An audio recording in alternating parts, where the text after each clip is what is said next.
Estamos aqui com Vando Teles, diretor executivo da PECSA, Pecuária Sustentável da Amazônia.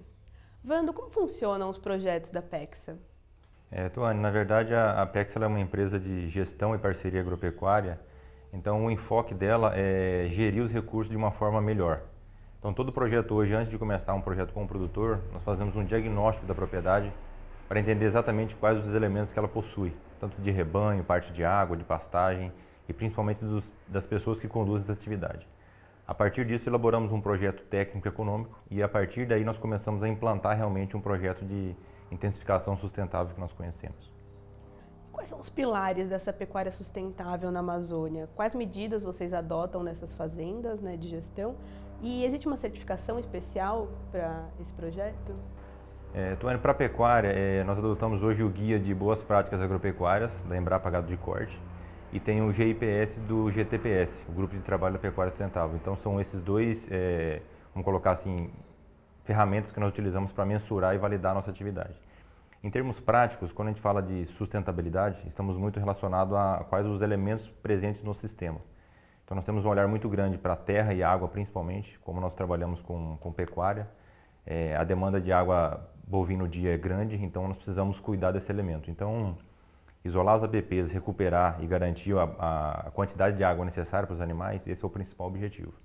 Depois vem um trabalho com o solo, de poder substituir as plantas existentes. Então hoje nós temos muita braquiária na região, estamos tendo um problema de morte súbita e agora estamos colocando pânicos, basicamente Mombaça e Tanzânia.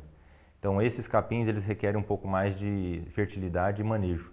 Então todo esse trabalho também de correção do solo proporciona um capim de mais alta produção e mais alta taxa de lotação. Então esses dois são os principais. E junto com isso também tem a parte de bem-estar animal.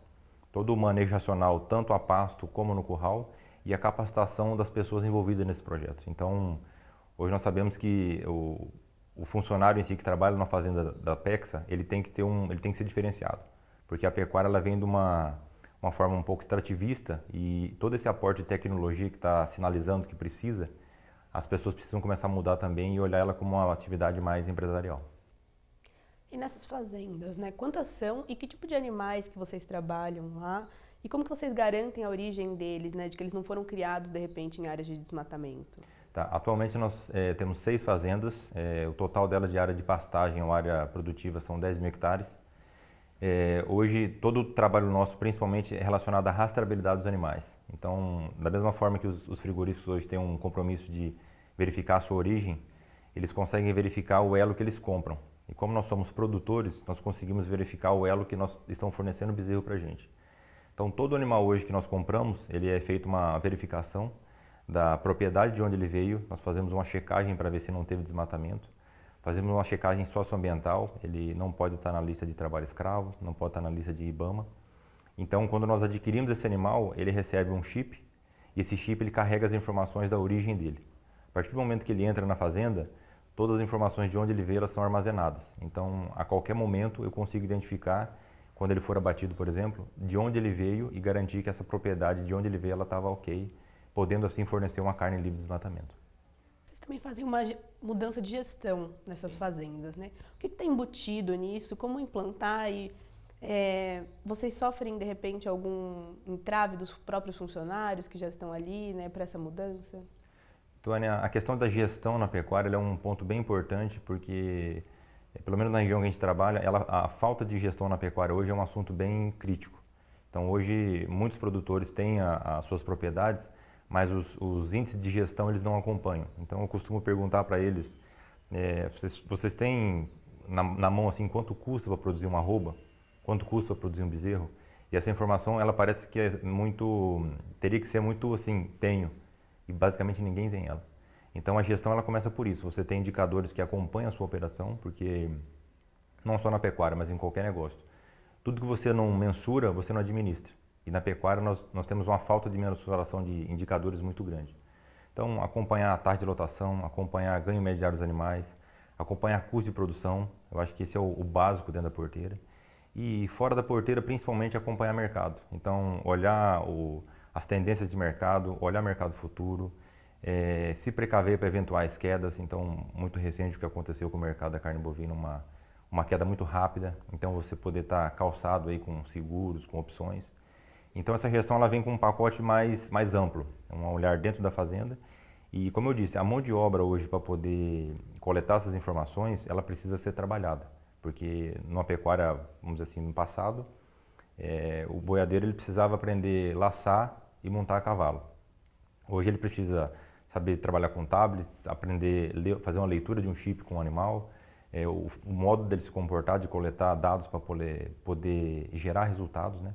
Então tudo isso hoje, vamos dizer assim, a informatização ela está chegando no campo e cada vez mais o olhar de que uma propriedade pecuária ela tem que ser uma empresa rural, isso está na ponta. Então nós precisamos olhar a todas as propriedades como uma empresa rural. E aí sim, o que a gente precisa para ter uma empresa rural?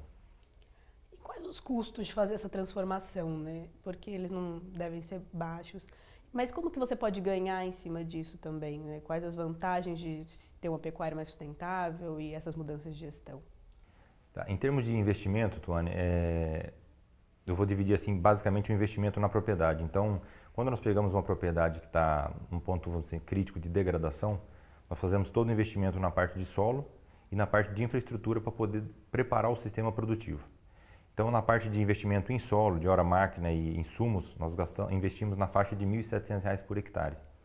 Depois, toda a parte de cerca, bebedouro, água encanada, aproximadamente R$ 1.300. Então, quando nós entramos na propriedade, nós fazemos um investimento algo em torno de R$ 3.000 a R$ 3.300 por hectare. A partir daí, nós fazemos o custeio da propriedade, então tudo que é relacionado a mão de obra, ração, fertilizante, manutenção, nós assumimos esse custo. E a partir daí a propriedade começa a gerar resultado para poder pagar esse investimento e pagar o custeio. O que a gente consegue entender é que, assim, que a falta de gestão hoje na pecuária é latente, então a Apex está entrando numa lacuna onde não tem. Um outro olhar é o conhecimento, então nós sabemos assim, que o conhecimento disponível para a pecuária, tanto a nível de Embrapa, de Exalc, enfim, de vários centros de pesquisas, é muito grande. Porém, do outro lado, nós temos muitos produtores sem essa tecnologia de informação. E eu não digo nem essa informação pronta, porque muitas vezes o que está na pesquisa, ele não serve para o campo. Nós temos que tentar passar uma linguagem mais prática para ele. Então, isso também. E o que nós temos olhado assim para frente é que a perspectiva do rebanho brasileiro, ele está subindo. Então, nós temos olhando aí Mato Grosso do Sul, Minas Gerais, entrando cana, eucalipto, soja, e esse rebanho ele está subindo. Então, essa migração do rebanho brasileiro para a Amazônia é uma coisa que está acontecendo e é fato. Atualmente, nós temos aí 40% do rebanho brasileiro dentro da Amazônia, e a perspectiva para os próximos 10 anos, com certeza, é passar de 50%. E qual a relação com os produtores dessas fazendas que vocês começam a gerir, né? Eles têm participação na mudança, na rentabilidade também final? O nosso modelo de negócio ele é muito pautado na parceria. Então, nós não arrendamos terras. Nós entramos com um parceiro produtor e essa parceria está muito alicerçada assim. Tudo que produz, nós corremos risco junto e temos receita junto. Então, de tudo que é produzido na propriedade, o produtor tem uma parte que nós chamamos de fruto. Ou seja, tudo que é gerado, ele tem um percentual disso. A parte da gestão, nós implantamos e assumimos pela Pexa. E o produtor ele nos ajuda muito mais na parte comercial. Então, como ele tem um grande relacionamento com as compras, principalmente de animais magros, e com o mercado como um todo, ele nos auxilia nessa parte. Mas, a grosso modo, nós assumimos a propriedade, capacitamos os funcionários que estão na propriedade, e ao final dessa parceria existem duas possibilidades. Ou ele renova essa parceria e nós continuamos, ou ele pode assumir a propriedade novamente e ter essa mão de obra qualificada principalmente. O que nós estamos vendo é que com o passar do tempo, a união de produtores ela vai ser algo muito mais fácil. Porque hoje, se a gente olhar, os produtores eles são muito individuais. E eu costumo dizer que os pecuaristas eles não sabem a força que eles têm se eles se unirem. Então, a tendência de se juntar para poder comprar insumos ou para poder vender o animal gordo é um caminho, porque nós vamos poder ter um pouco mais força de negociar com a indústria e com o varejo. E a gente está falando de pecuária sustentável, né? Mas tem muita pecuária insustentável na Amazônia? É um ponto bem crítico, Tuane, porque primeiro assim, entender o que é sustentabilidade, né?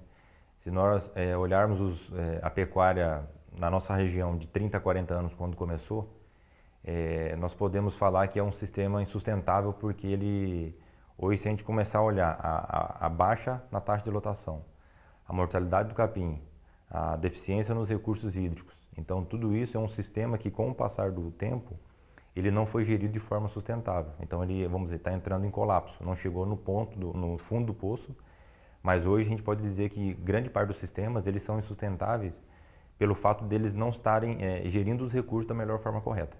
Então, no nosso ponto de vista, gerir os recursos de forma equilibrada, isso é sustentabilidade. Então, sustentabilidade tem muito a ver com longevidade.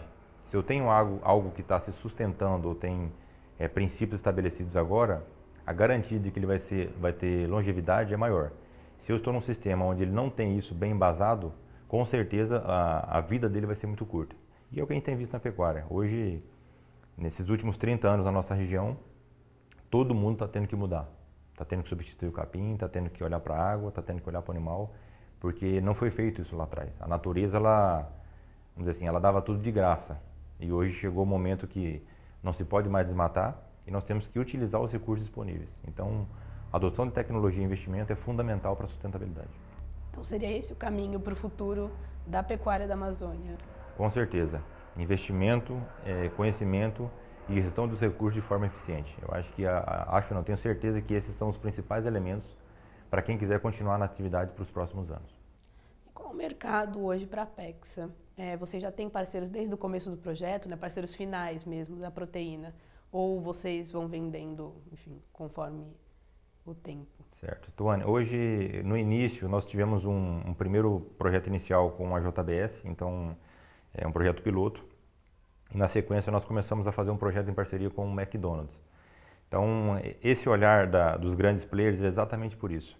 Hoje, a demanda, se a gente olhar em animal, está muito focada dentro da Amazônia, mas hoje a gente tem um projeto piloto com o McDonald's, então nós estamos estreitando isso para ver como que a gente pode crescer. Eles firmaram um compromisso o ano passado de até 2020, toda a origem de matéria-prima bovina está sustentável, de fazendas sustentáveis. Então é um grande desafio e de alguma forma nós encontramos um campo que é comum entre as duas partes. Então o que o McDonald's hoje entende como uma fazenda sustentável é muito próximo do que a gente entende como uma fazenda sustentável. Então nós estamos nos aproximando e tentando construir uma relação entre as partes da cadeia, entre os elos da cadeia, de forma que a gente consiga projetar isso para frente. Porque se a gente olhar hoje é um grande consumidor, não há dúvida, mas também tem outros elos da cadeia na mesma toada. Então, não tivemos ainda nenhum relacionamento forte de negociação, mas, por exemplo, o Carrefour ele tem um olhar para a Amazônia, ele já trabalhou um tempo na Amazônia, ele quer voltar. Então, assim, eu acho que o mercado ele tá sedento por essa carne livre de desmatamento. O que a gente tem olhado nas conversas e nas discussões é isso, uma sinalização muito forte de que quem tiver esse produto carne livre de desmatamento, com certeza ele vai estar diferenciado do mercado. E você acha que isso já é uma preocupação do consumidor final? Tuane, eu acredito que falta mais ainda. Hoje ele não tem esse olhar tão crítico do consumidor final em verificar se realmente aquela carne que ele está consumindo, ela veio de uma área desmatada ou não. E uma coisa que eu vejo que falta ainda também é trazer essa informação do campo até o consumidor final. Porque muitas vezes ele olha que aquela carne que está ali na gôndola que ele está consumindo, ele não consegue identificar o DNA dela, de onde ela veio. Então a gente já vimos alguns programas onde o produtor ele consegue, através de QR Code, ele identificar aquela picanha, por exemplo, de qual fazenda ele veio.